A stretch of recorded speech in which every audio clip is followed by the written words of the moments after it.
in Nasila. And you're being told, you know,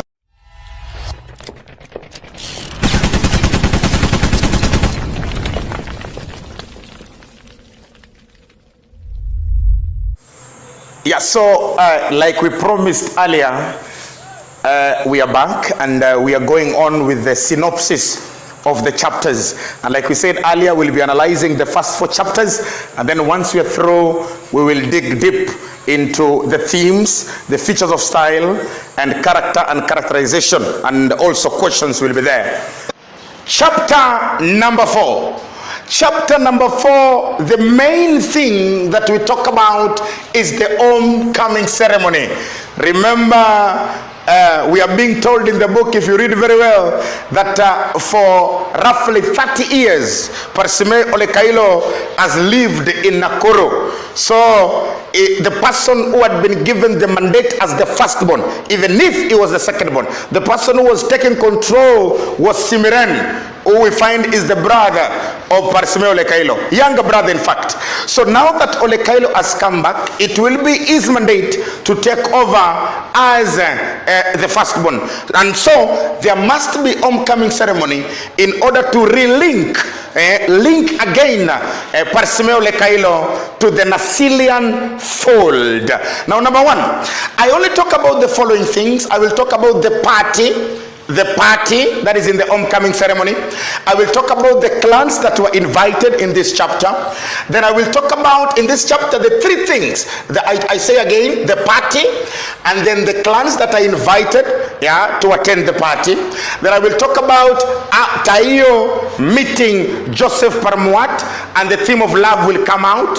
And then finally I will talk about the old Olemusanka, because it is Olemusanka who invites them officially to Nasila. So the Oncoming Ceremony was organized, and like I told you, that Parsimei Olekailo is somebody, if you start the book in chapter number 4, that we are being told that he organized or arranged the Oncoming Ceremony meticulously. That's the word that they're using. To be meticulous means you are not reckless, you are careful in what you're doing, you're cautious, you don't take things for granted. So he organized the party. Remember, Parsimei Olekailo comes from a clan we are calling Ilmolelian clan. Ilmolelian clan has got 2 subclans in Maasai culture. The first subclan is known as Lelema, and there's another subclan known as Ilorasha Kineji. I want to explain something. But he comes from Ilmolelian clan. He did not only invite his clan because he wanted unity of purpose, he wanted togetherness. So what he did, he invited the 5 clans of Nasila. Remember, there's something I want to enlighten you, because I said I'll be talking about the clans. The first thing you should know is that we have got the Odomongi and Orokiteng. Odomongi and Orokiteng are the twin homesteads. They are the twin homestead that begot or that form the 5 clans. So we have got Odomongi, Orokiteng. Then from the Odomongi Orokiteng, we have got the Ilmolelian clan. Very good. That is where Parsimei Olekailo comes from. But he also invited other clans. Then there is the Ilmakesen. We have the Ilmakesen. The wife Mamilanoi comes from the Ilmakesen clan. Then we have got Ilukumai. Ilukumai. We have got Ilaiser, and you have got Iltarosero. So these are the 5 clans of Nasila. They are derived from the twin homestead, that is Odomongi and Orokiteng. We have got Ilmolelian, where Parsimei Olekailo comes from. I've told you that Ilmolelian has got 2 subclans. We have got Ilorasha Kineji, and you have got Lelema. Then you have got another clan known as Ilmakesen, where Mamilanoi comes from. We have got Ilukumai, Ilaiser, and Iltarosero. Why did he decide to invite all these clans? To bring that unity, togetherness of so that no one will say that he was not invited. So the party begins, and there's a time that comes where these people are supposed to be entertained by a song. And the person who is leading this group of those attending through a song is one man known as Joseph Paramouat, a person who is going to be a lover to Tayo later on. Remember, initially I told you that Tayo's boyfriend was known as Lenjir, that is the one that was in Nakuru, but when she comes to Nasila, she gets another one by the name Joseph Paramouat. The English people say that out of sight, out of mind. So automatically, Lenjir will be replaced. So this Joseph Paramouat, the one who was leading the entertainment song, was in fact was a music teacher in a local primary school that is in Nasila. And you're being told, you know, the guys usually jump up and down. The first time that Tayo saw Joseph Paramouat, she loved him.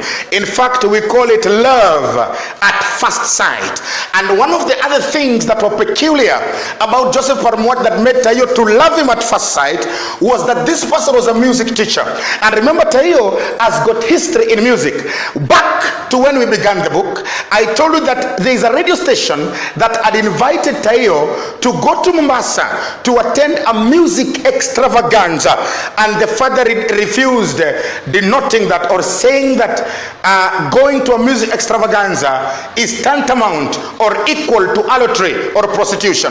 So this Tayo has got some connection to music, and here comes a music teacher. So there was that love that came between them. But there's one thing, students, that I want to remind you.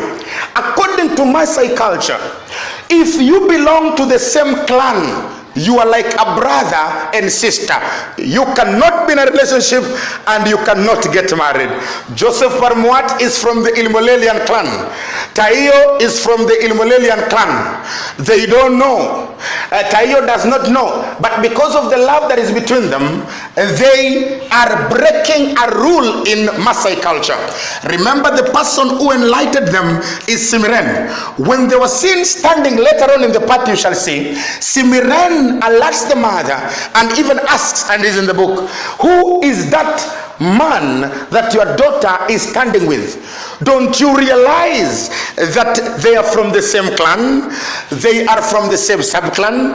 They cannot be in a relationship. Remember, later on we shall come to see how that relationship between Tayo and Resian will become a problem to them because it will be going against culture. But we shall come to see how things will unfold. So that's another issue that we discuss. I don't want to talk about Tayo and Joseph Paramouat so much because we shall come to talk about it later. This one is just the meeting. Then finally, there is an old man. Remember, we said that old is gold and people respect old age. There is an old man, not only old but very old, who did not even have teeth. He had bald hair, the gray hair. He was known as Old Olemusanka. The first person to meet Old Olemusanka there in the party was Tayo, not knowing that this is the person who is going to officiate the homecoming ceremony. Remember, if you look at that chapter very well, Old Olemusanka talks wisely. He uses a lot of symbolism that you're supposed to understand. He invites them and compares the return of Parsimeo Lekailo to a strand of hair that had fallen and cannot be ignored. So the falling of the strand of hair symbolizes that Parsimeo Lekailo had ignored the Nasila culture, had gone to Nakuru because of the work. Remember, he was working in Agribix Limited, and had now come back. And it is their duty, it is their responsibility not to ignore them because they are sons of the soil. So they have to invite them. So Olemusanka is the one who invites them back, calls the men to invite Parsimeo Lekailo, calls the women to invite Mama Milanoi, and there is something that he says that will haunt Tayo and Resian very much. He talks about a certain woman. Olemusanka talks about a certain woman. In fact, he curses that woman that we shall come to look at later by the name Emakerere. That's the name, Emakerere. Yeah, full names of Emakerere are Minik ene nukoitoi. Yeah, remember Minik ene nukoitoi is a crusader who was fighting against female circumcision and early marriage. So because she was fighting against these two, she became an enemy, or she becomes an enemy of the Nasila people. And there are words that I quote, and you can read from chapter 4. Old Musanka on a parting shot tells them that there is a certain entagoroi. Entagoroi means a wasp. There's a certain entagoroi who propagates that we remain in toie nemengalana. Then the words that he says, taba. Taba means God forbid. And then he says, may she go down with the setting sun. That is a curse. So that word, cursing emakere, that is something that will keep on disturbing Tayo and Resian. And it is now that Tayo and Resian have understood that if you go against culture, if they go against culture, they will remain also enemies, just like emakere. So that one is the end of chapter number 4. It talks about mainly the Oncoming Ceremony, the clans that were invited, the party, Tayo meeting Joseph Parmuat, and a love evolves between the two of them. And then old Ole Musanka officially inviting the family of Parsime Olekailo, that is Mamilanoi, and the two daughters Uatayo and Resian. That is the end of chapter number 4. Now I want to start analyzing, and I will talk about the themes in the first 4 chapters. I will talk about the features of style in the first 4 chapters. Then I will talk about character and characterization in the first 4 chapters. Then I continue with synopsis of 5, 6, 7, and 8, and we keep on rolling. The ball keeps on rolling in that order. Now, after finishing the first 4 chapters, let me now start the analysis of the themes, the features of style, character, and characterization. If you are lighting them, number 1, I will look at the theme of love, marriage, and family. I will look at the theme number 2, tradition. I will look at the theme of male chauvinism. I will look at the theme of gender equality. I will be relating it a bit to Malechauvinism. I will look at the theme of change or transition. Then there is the theme of, finally, the theme of betrayal. That's the theme of betrayal. So that's the themes I'll be looking at. Now, the first theme of love, marriage, and family. Mostly, we see the marriage, number 1, between Parsimei Olekailo and Mamilanoi. And we are being told that in this family, even if Parsimei Olekailo had a problem with Resian as the second born, but there is that part that shows us that this person loved the family. Yeah, we are being told in this family, Parsimei Olekailo ensured that when he was retrenched at Agribix Limited, he had prepared where the family will go. So we are seeing a sense of responsibility. We are seeing a sense of love, because we are being told that when he was retrenched from Agribix Limited, he had already prepared where he would go. That is why he had set up a house in Nasila. That's number 1. And number 2, he had also set up a shop where he will deal with agricultural inputs in that is Nasila. Another example that I can give under love, marriage, and family is about Uncle Simiren. We are being told that Uncle Simiren had 4 wives and 16 children. So this was a polygamous family. Remember, we are being told that the first wife, up to the last wife, they respected each other. The first wife was known as the Yeyo Botor, and the last wife was known as Yeyo Kitty. So there was that sense of responsibility as far as Simiren is concerned. And that one, those 2 examples, I talk about love, marriage, and also family. Number 2, we will look at the theme of tradition or the theme of culture. Every community have got different beliefs. They've got different beliefs. And so also the Mak culture, the Maasai culture have got their own beliefs. Now, one of the things that these people practice, like you have seen, is that these people practice polygamy. And we are being told, if you read the book very well, that in polygamy, we are being told that Simiren had 4 wives and 16 children. And there's another character also a very close friend to Parsimei Olekailo, a very close friend. And we are being told that when Parsimei Olekailo arrives in Asila, there is a very close friend that he visits by the name Soin Olesupeo. Soin Olesupeo had 6 wives and about 30 children. But I'm concentrating on the 6 wives to show you that they practice what we call polygamy. That is an example of tradition. Another thing that we see also that brings a very great problem later on to Resian and Tayo is that the Maasai people practice what we call female circumcision. In fact, this one becomes a major challenge to them. And we shall see later in the book when Tayo herself will go through what we call forced circumcision. We are being told that a girl who was not circumcised was derogatorily referred to as Intoiye Nemengalana. Masai, the word Intoiye is plural for Entito. Entito means a girl. Intoiye means girls. Nemengalana means not circumcised. Number one, if you're not circumcised, you are not recognized. It is very difficult to get married. And that's why we shall see later that one of the rules that Resian will be given before getting married to one Edward Lusolore Donkia is that she must go through female circumcision. So that is also under the theme of tradition. Another thing that we are also seeing, and we shall see later, is that these people practice what we call early marriage. Early marriage. When I was analyzing chapter number 3, I told you that there are 3 women who visited the family of Parsimei Olekailo, and one of them was the Enkayotoni. Enkayotoni. Another one was the Inkainito. Another one was Enkamuratani. But I want to concentrate on this Inkainito. Inkainito is a co-wife.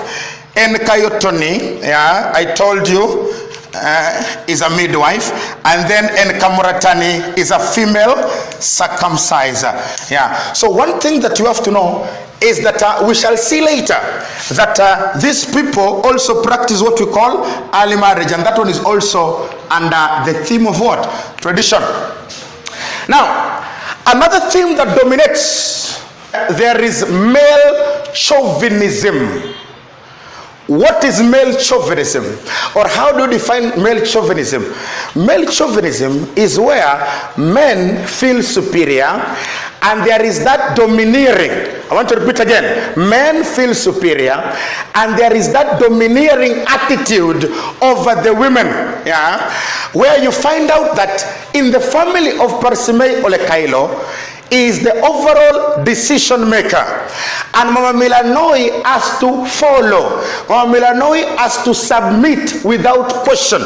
And that is why you find that even when Parsimei Olekailo openly detests Resian, the mother cannot defend Resian.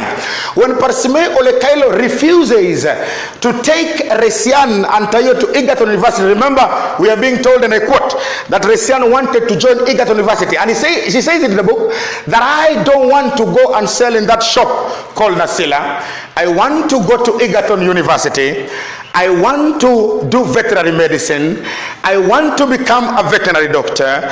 I want to put on the graduation regalia, and I want to be called Dr. Resian Kailo. The father refuses. Tayo was called to attend a music extravaganza in Mombasa. The father refuses. The passion that Tayo had. So the father refuses and the mother cannot speak, meaning that the overall decision maker is the father. There is some point of what we call male chauvinism. So I'll talk about others as we continue with the analysis of the rest of the chapters. And there is, because one thing that we should not forget also is that the society presented here is a patriarchal society. Under this, what is a patriarchal society and how does it connect with male chauvinism? A patriarchal society is a society that is dominated by men of the say. And that's why we see that Parsimei Olekailo, one of the character traits that he has is that this man is chauvinistic because he applies a lot of male chauvinism. In that perception also, In that connection, I've also discussed gender inequality, and it is very much, there is another theme whereby you see that there is no balance of gender. You find that the men are the ones who are making all the decisions, and you find that the women are just there to follow, like the submissive nature of Mamilanoi cannot question anything that Parsimei Olekailo says. Now, I'm remaining with only two. Another theme that I'm talking about is the theme of betrayal. Betrayal, I can define it as breaking the trust that somebody has on you. Breaking trust. Now, betrayal in the beginning of the book, I only want to concentrate on the first form. In the beginning of the book, we are seeing direct betrayal of the father to the daughters. Parsimei Olekailo betrays Resian by refusing to take her to Egerton University. Resian wanted to pursue veterinary medicine. So in refusing to take her to Egerton University, he betrays the daughter. Number two, Parsimei Olekailo also betrays Tayo by refusing to allow Tayo to follow a passion. She had passion in music, and that is what we're saying, to assist Tayo to follow a passion. That is what brings about betrayal. Then finally, there is the theme of change or transition. It is wide. Events change. People change, situations change, so you can call it change or transition. Now, these people have been brought up. In the beginning of the book, we are being told that they have been brought up in Nakuru. Nakuru is the home of flamingos. Their life, they have lived there, Resian and Tayo. And so there comes a time whereby the father is retrenched from Agribix Limited, where he was working, and due to unavoidable circumstances, he is forced to relocate to Nasila. Nasila is different from Nakuru because the life there is not the same as Nakuru. Life there, they have to observe the culture, and that is why you find that in Nasila, Tayo and Resian find it very difficult to cope, but they have no choice but to cope. So when we look at the change, the transition now, I can give one example of change and say that the change is moving from Nakuru and going to Nasila, because there is a very big contrast when you compare the life in Nakuru and the life in Nasila. So those are the themes we shall check for today. We have looked at love, marriage, and family. We have looked at tradition, male chauvinism, gender inequality, change or transition, and then finally the theme of betrayal. So when we meet next, we shall look at some features of style or stylistic devices, and then we shall also look at character and characterization. For those few remarks, have a blessed time, and let's continue with this work of empowering Kenyan students to attain their objectives. Thank you very much.